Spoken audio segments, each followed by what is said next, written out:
मुकुंदनगरकडे जाणारे रस्ते बंद.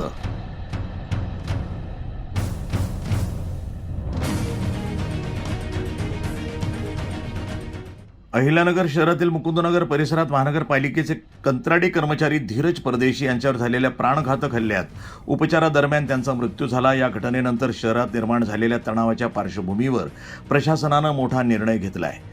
मुकुंदनगर भागात झालेल्या या गंभीर घटनेनंतर कायदा आणि सुव्यवस्था अबाधित ठेवण्यासाठी प्रशासनाकडून खबरदारीच्या उपाययोजना करण्यात येत आहेत.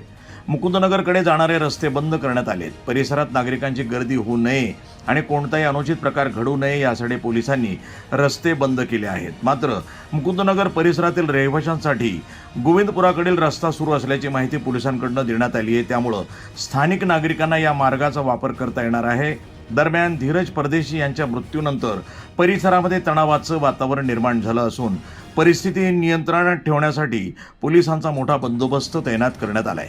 नागरिकांनी अफवांवर विश्वास न ठेवता शांतता राखावी आणि पोलीस प्रशासनाला सहकार्य करावं असं आवाहन करण्यात आलं आहे.